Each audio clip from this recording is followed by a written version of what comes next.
Iran लंबे समय से एक परमाणु कार्यक्रम चला रहा है।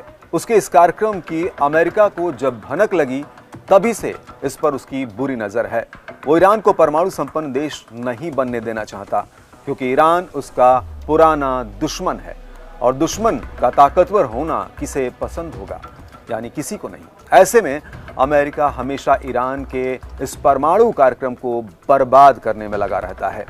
अब एक बार फिर अमेरिकी समर्थन वाले इजराइल और हमास की जंग के बीच ईरान का परमाणु कार्यक्रम भी निशाने पर है। हेलो दोस्तों, मैं हूं अरविंद योगराज। इजराइल फिलिस्तीन युद्ध से जुड़ा ये कड़क अपडेट जिसमें ईरान बड़ी भूमिका में है, तो आज बात इसी से जुड़ी हुई। इजरायली प्रधानमंत्री बेंजामिन नेतन्याहू ने कहा कि पिछले महीने इजराइल ने ईरान पर हवाई हमले कर ईरान के परमाणु कार्यक्रम उसके कंपोनेंट को नुकसान पहुंचाया। उनका कहना है कि इससे ईरान की परमाणु हथियार बनाने की क्षमता कम होगी।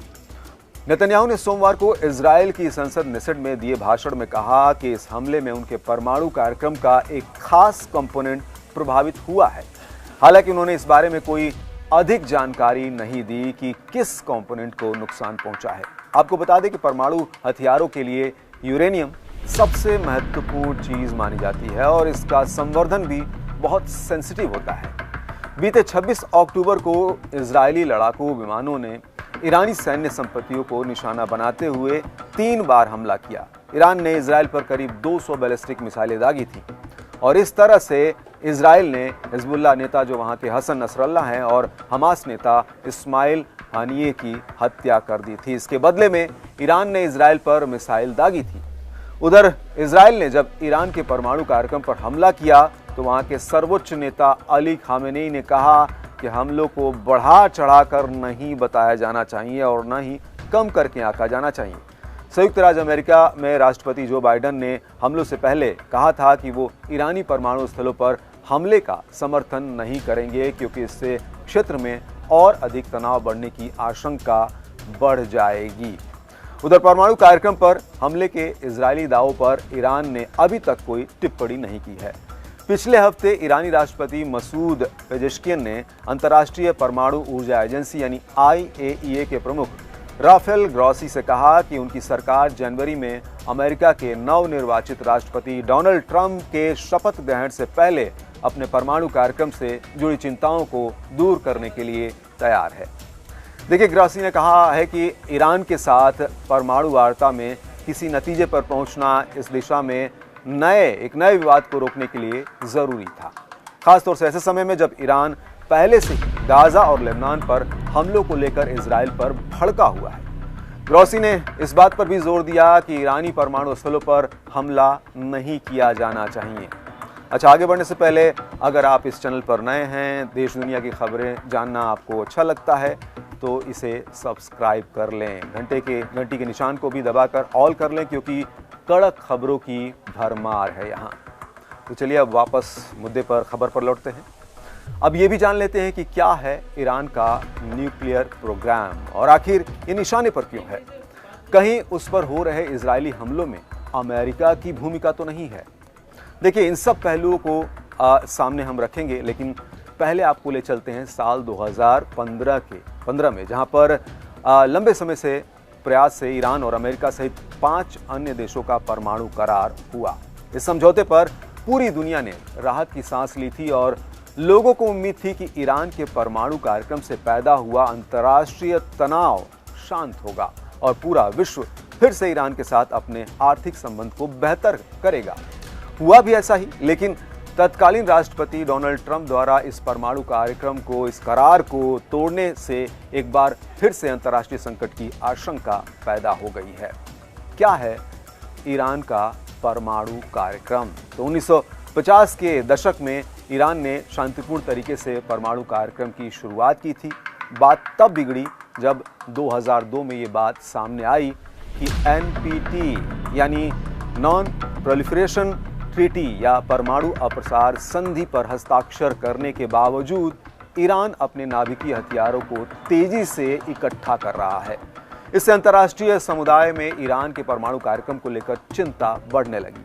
अमेरिका समेत संयुक्त राष्ट्र सुरक्षा परिषद के सदस्य देशों को ईरान से एक प्रकार का खतरा महसूस होने लगा। और इसके बाद साल 2006 में संयुक्त राष्ट्र सुरक्षा परिषद ने ईरान पर कई तरह के प्रतिबंध लगा दिए। अमेरिका और यूरोपियन यूनियन ने भी ईरान पर कई आर्थिक प्रतिबंध लगा दिए। इससे दुनिया के देशों के साथ ईरान का व्यापार बंद होने लगा और ईरान की आर्थिक स्थिति खराब होने लगी। जुलाई 2015 की बात करें तो ऑस्ट्रिया की राजधानी वियना में सुरक्षा परिषद के सभी सदस्य देश अमेरिका, रूस, चीन, फ्रांस, ब्रिटेन, जर्मनी और यूरोपियन यूनियन ने ईरान के साथ एक परमाणु समझौता किया। इस समझौते में ईरान के सामने कई शर्त रखी गई। पहली शर्त ये थी कि ईरान को अपने संवर्धित यानी एनरिच्ड यूरेनियम के भंडार कम करने होंगे। इसके तहत ईरान को संवर्धित यूरेनियम का 98% हिस्सा नष्ट करना पड़ता या देश के बाहर भेजना पड़ता, जिससे उसके परमाणु कार्यक्रम पर रोक लग सके। दूसरी शर्त थी कि ईरान को आगे से यूरेनियम की एक निश्चित मात्रा यानी 3.67% तक ही संवर्धित करने की इजाज़त होगी, जिससे उसका इस्तेमाल सिर्फ बिजली उत्पादनों या अन्य ज़रूरतों में हो सके, उससे परमाणु हथियार न बनाया जा सके। आपको बता दें कि परमाणु हथियार बनाने के लिए यूरेनियम का संवर्धन जो है वो 90% से ज़्यादा यानी हाई एनरिचमेंट ज़रूरी होता है। और इसी तरह सेंट्रीफ्यूज मशीनों की संख्या कम करने से जुड़ी एक तीसरी शर्त थी।